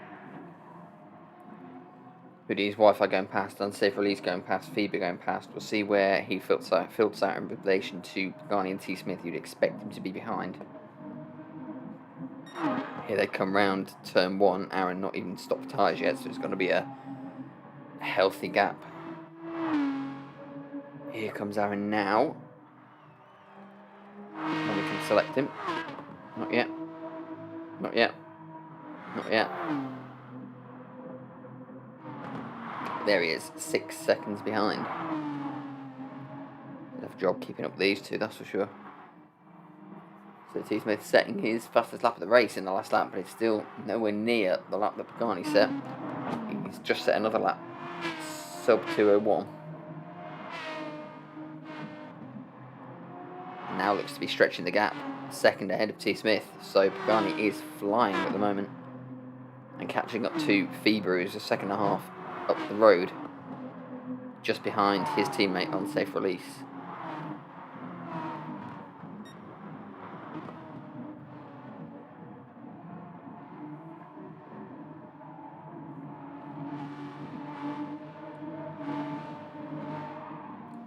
Looking his Wi-Fi a little further ahead of him. Everybody's starting to bunch back together here. Blue Flag in 4th, Junkie Sport in 3rd. Then a decent gap to Rom, who's having a good race so far, and Ross, who's having an even better race now, 9 seconds up the road. He's now gone half race distance, so it'll be interesting to see if Ross pits here. He's going to carry on. Not very much wear on the tyres still. He's doing okay, so he's trusting the tyres to still set consistent lap times. A little bit of a wiggle out there. He's getting a fraction slower. Slightly more than a fraction that time, so 2:03 compared to the 2:02s he was setting earlier, and now you can see things starting to maybe get away from it a little bit, so it might be a good idea for Ross to pit soon. Blue Flag comes through to assume second place, as we've got all kinds of pit action, Unsafe Release, Junkie Sport and Rom all in the pits. Team Brexit Mechanics going to have to be quick on the guns here.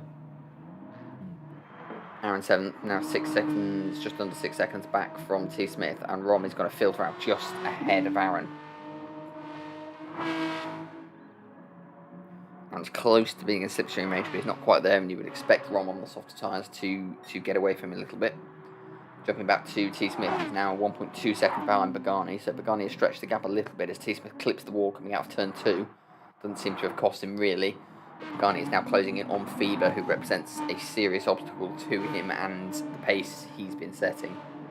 So this might allow T. Smith to close back up if Pagani gets held up at all by Fever. Fever on the medium tyres as well, so that is not going to help his pace. An obstacle for Pagani to negotiate here.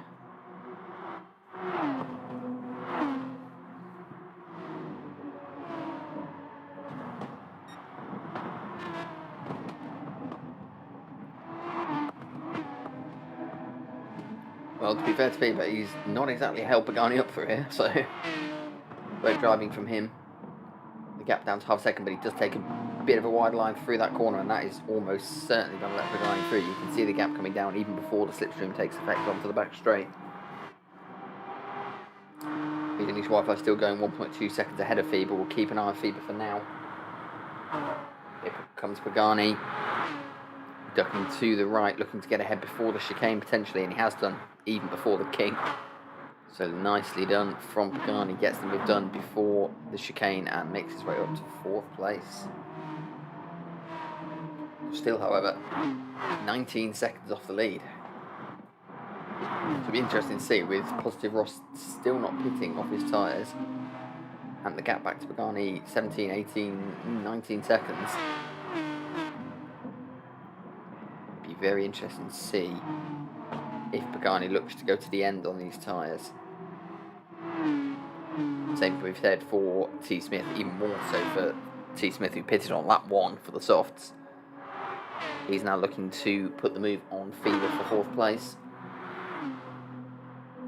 Up in the first sector, past Fever quite easily in the end. Up to 4th. Owen Houdini and Pagani are battling. Again, Pagani makes it look easy. Up to 2nd with no bother whatsoever. It's barely compromising his lap times, having gained two places. Had to pull the overtake on Fever last lap, only cost him a couple of tenths. He's done the same on Houdini's Wi-Fi here, and he is motoring. How much can he gain on Positive Ross? That is the question.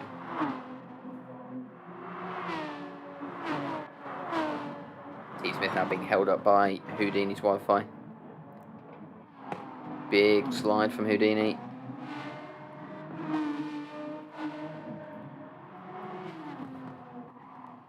Let's have a look at T. Smith to see if he can make the move here. Or Houdini's ghosting, and T. Smith's gone almost right through the back of him, but he's unghosted at exactly the wrong time.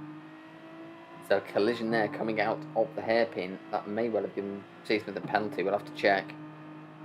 But here he goes. He's still got the pace to look to try and make the move. Houdini's driving right down the centre of the track. T. Smith is on the grass trying to make his way past him. Looks like he's going to make it stick.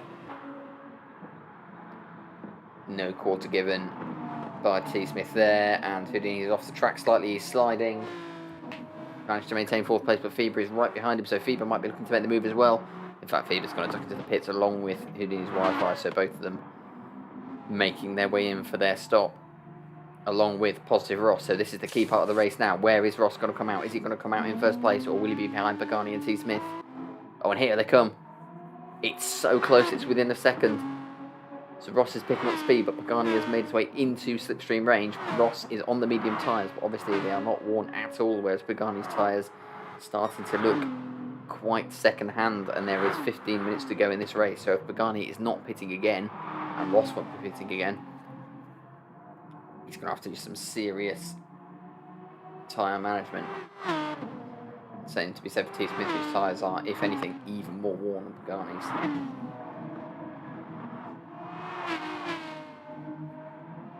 So building towards a really interesting conclusion to this race. Pagani is right on the back of Ross. On one side, Pagani has got the softer tyre compound and the, as we've already seen, the raw pace around this circuit. Whereas Ross has got much fresher tyres, and those medium tyres will remain fresh all the way to the end. So if he can hold off Pagani for the next few laps, I suggest he's got a very, very good chance. You can already see he's made good progress over the top of the mountain. And the way into the straight, and once again out of slipstream range. So really well done from Ross. Pagani's picked up a half-second penalty for cutting a corner somewhere. Shouldn't be a problem for him to get rid of that. Aaron's still in the hunt as well. Again, fresher tyres. Aaron is on the softs as well, and only 2 seconds behind T. Smith, but he has got Rom to worry about right on his rear bumper. Rom has gone very, very wide as they come into the right-hand kink. Looks to get the inside line down to the chicane, and Rom gets the move done before the chicane again, so really well done from Rom. He makes his way up to 4th, and we have got a potentially 5 cars in for the lead of the race here. The gap is less than 5 seconds between 1st and 5th, with 13 minutes or 7 laps to go. Building up to a fantastic finish here in FTRL. Meanwhile, a bit further back, we've got 3 cars all battling. It's Junkie Sport and Lennon, and Unsafe Release is the loser in that instance. Heading onto the gravel and down to 9th. Behind him and catching now is Houdini's Wi-Fi and Fever challenging him too. I saw a blue flag somewhere there. Not as in not the driver, the actual flag. I don't know why, because nobody should be being blue flagged at this point. Furthest back is Mikey having a lonely race, unfortunately for him, in last place. He's setting good consistent times now, 204s, 205s, but the damage was done much earlier in the race, unfortunately for Mikey. So let me know in the chat, who do you think is going to take the win here? Positive Ross at the minute holding his own, but Pagani is not letting go. And behind them, T. Smith the second half behind, and behind those 3 are much fresher, softer compound tyres, Rom and Aaron. Anyone's race at the moment.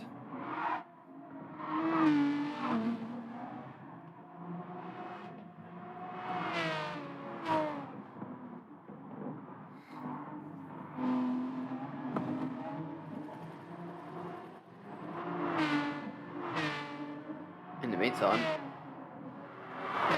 blue flag, I'd say he's too far back at this point to challenge the guys ahead of him. He probably stopped soonest or latest out of anyone to go onto the soft tyres, so he will have the fresh tyres, but 11 seconds back is probably too much for him to catch up, I'd say. People on the fresh tyres are setting fast laps now. Rom's fastest lap was the last lap of 2:01.4. He may well better that this lap, let's see. Running right on the back of Ross as they come around for lap 15. Here comes Rom. The 2:01.2, so his fastest lap again, but behind him Aaron has already set a 2:06. T. Smith not quite reaching that pace, but being a lot more consistent in 3rd, but his tyres are starting to let him down a little. It seems, because Pagani has pulled out the back and he's right on the back of Ross, 3/10 in it. No room for the move this time though. Still plenty of time to go.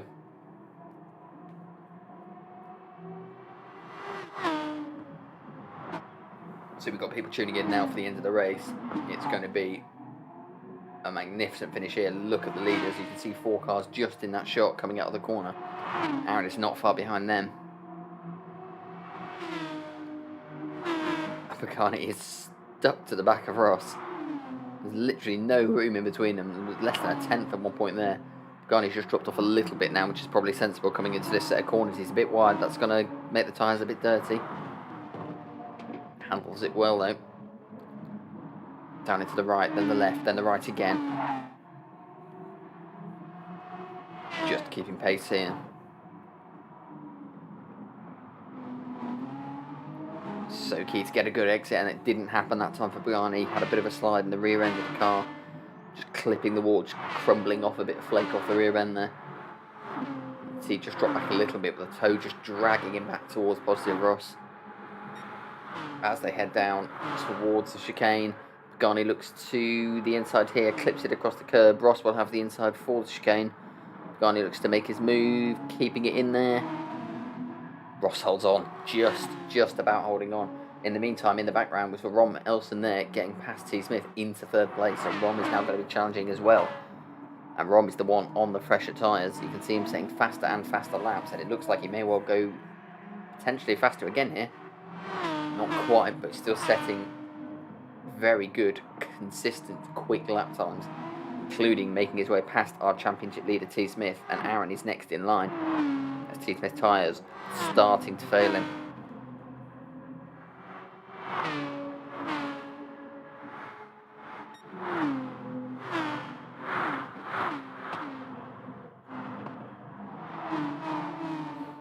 not getting much of a look in at everybody else at the minute, but this is such a close race at the front. We have to stick with this for now.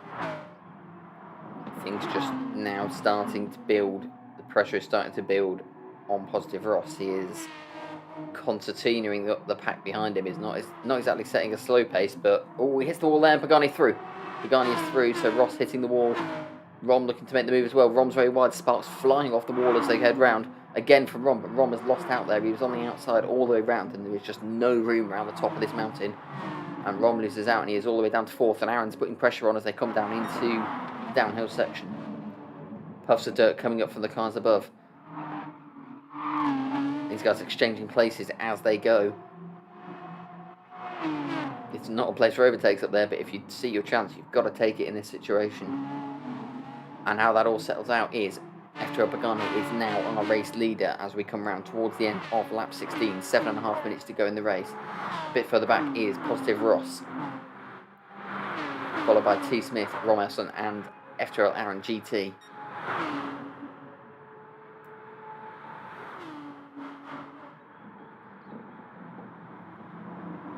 Pat gains once again on Pagani. His tyres must be feeling distinctly second hand by now.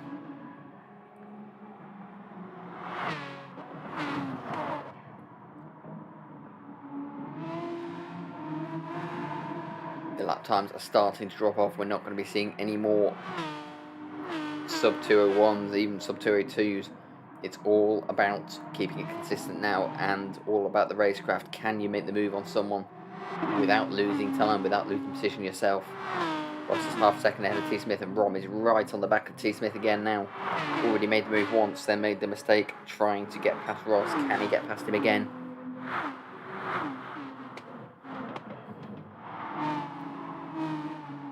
I did say at the start of this race we are going to have an awesome race this evening. We've already had 2 fantastic Group 4 races, and this is beyond any of them. As these 5 battle for the race win. As these guys come over the top of the mountain, we're just going to take a quick flip back and see where everyone else is. Blue Flag is clear in 6th, Junkie Sport clear in 7th, Lennon is in 8th, Unsafe is 9th, followed by Houdini's Wi-Fi, second back. Fever is 7 seconds further back, and Just Mikey a minute further back in 12th. So, not too much happening further back. We will go back to the front. Pagani is now a second clear. These guys challenging position behind him. It's going to cost them time. If they want the race win, they do well not to force the issue too much at the minute. There's still going to be 3 laps after this. T. Smith going to be the one holding people up, if anything. This is where we are seeing the majority of the moves in this race. At the end of this straight towards the chicane is Rom. Going to try it again here.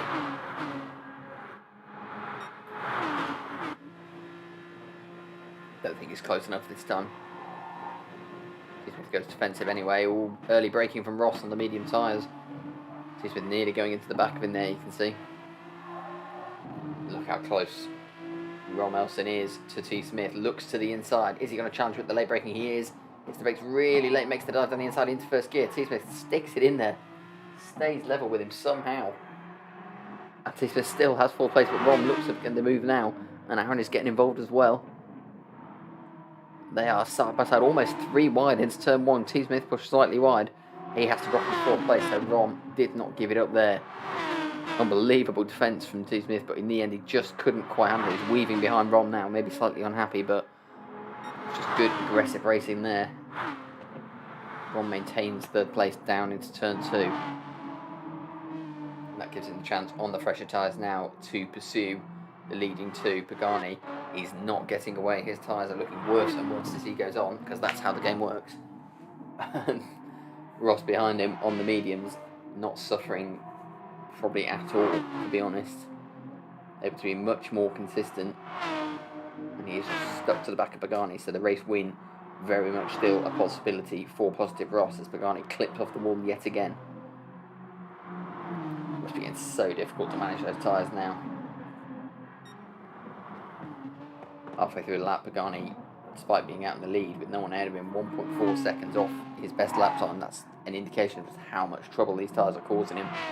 You can see the car bucking and twitching over the top of the mountain as he looks to take the left-hander and get a good run out here, but neither of them have done Done that particularly perfectly.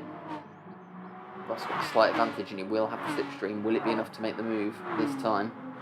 Still got another couple laps to do it, so no need to hurry, but he is gaining fast. Looks to move to the inside immediately. Gets the move done before the right-hander, but Pagani is still side by side with him, and Pagani will have the inside line, and Ross backs out this time. And that's brought Rom right into contention, less than half a second between Positive Ross and Rom, as Ross kicks up the dirt on the outside there. It's getting closer and closer, and a little punt there from Rom. Ross has to brake earlier, he's on the medium tyres. Rom's going to have to take that into account in the final 2 laps. Ross will be braking slightly earlier. In the meantime, in the background, we've missed the fact that Aaron has got past T. Smith, so T. Smith now down to 5th. His tyres are failing him. He won't give it up, he'll still look to challenge. He'll have the slipstream, but he's going to have a real job getting back past anyone else now.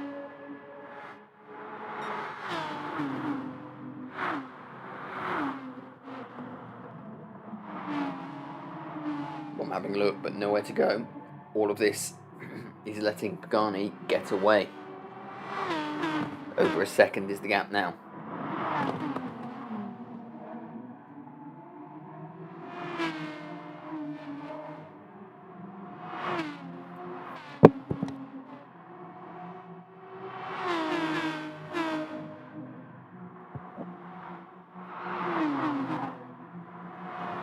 This is so close.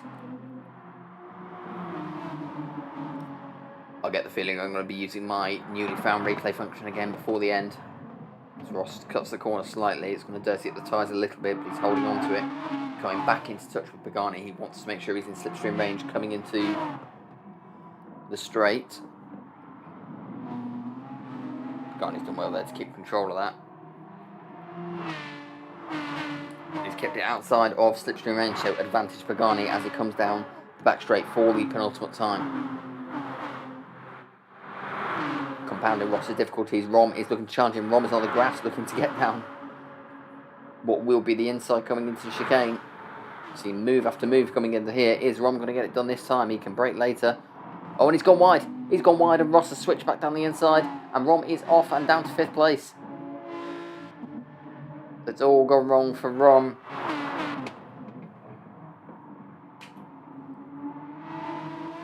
Ross makes in second, and Pagani's taking a big slide out of the final corner.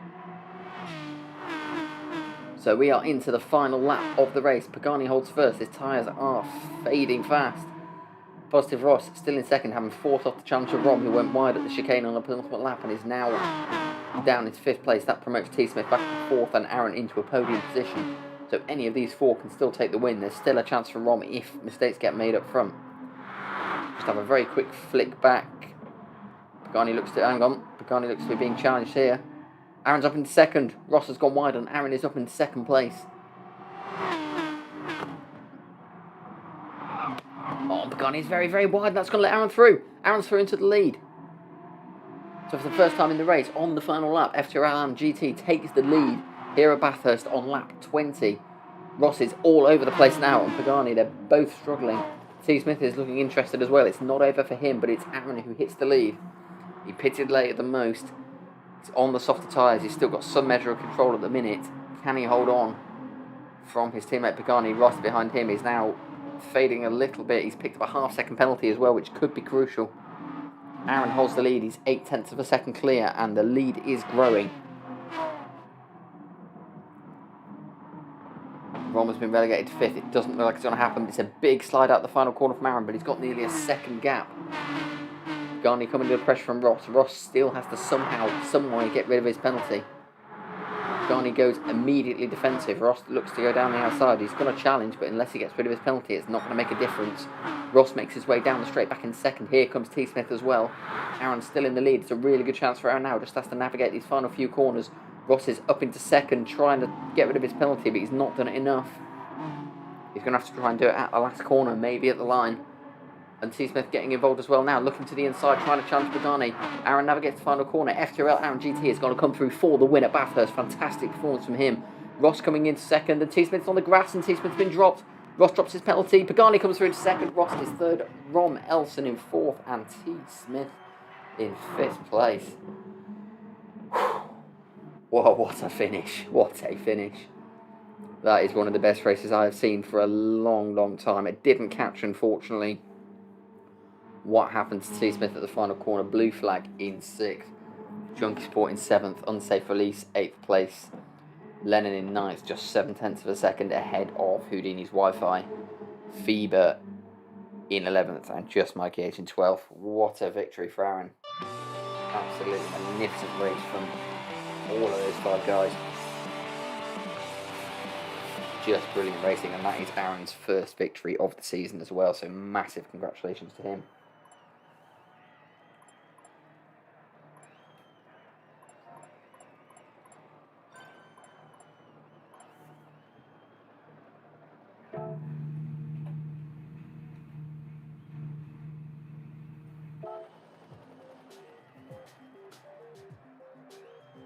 I did warn you, that was not one to be missed, and that is without a doubt the best race we have had all season. What a magnificent race.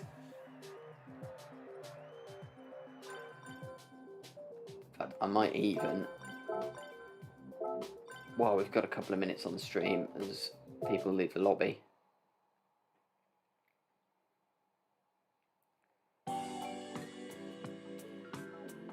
let's have a quick retrospective on that if we can.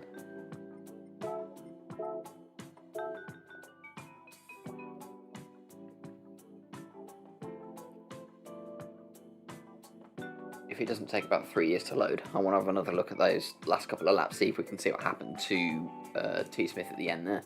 We missed a couple of things, and I don't want to miss anything from that contest in the last couple of laps because it was absolutely magnificent. We will have to, of course, skip through once the race starts. And then it says if you save the race, you get to the 2 Germans crashing into each other at the chicane lap 16. Okay, I'll check that out. Right, let's have a look. Let's start with that then. Big apologies now to Team Brexit, and if anyone knows a better way of skipping through a replay, please, for the love of God, let me know. At the chicane, lap 16. 8. 9, still hammering the X button. Hope you guys appreciate the hard work I put into these commentaries. 12, 13, let's go down to 14, 15, 16 towards the chicane.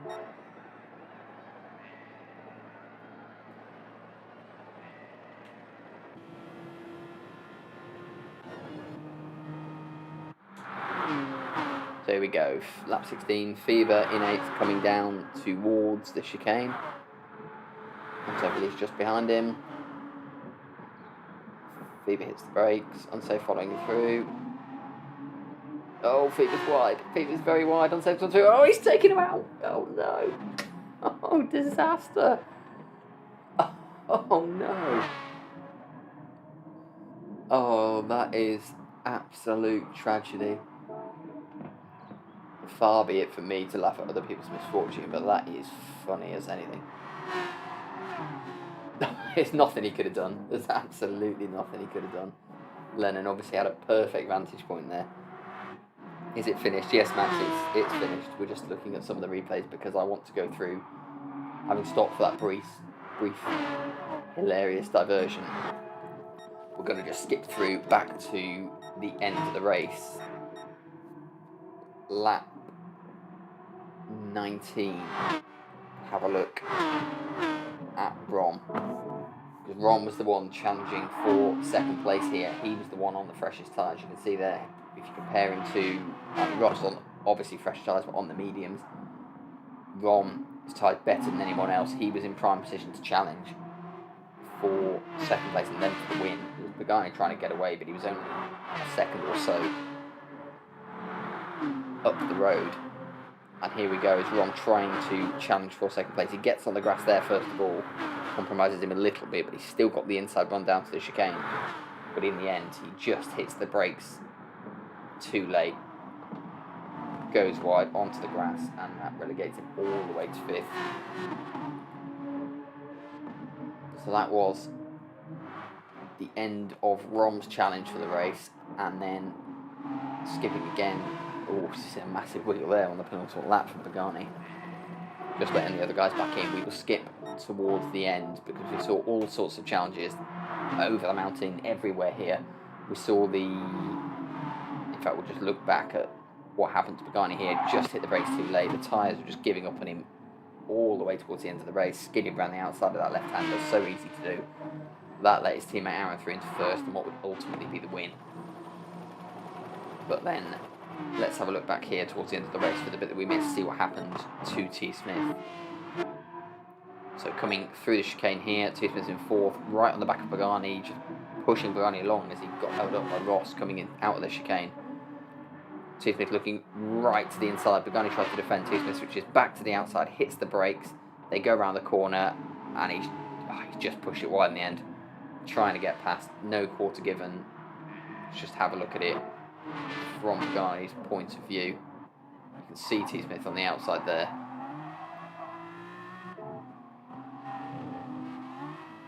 We're getting a little bit forensic now, but just want to get the detail of it.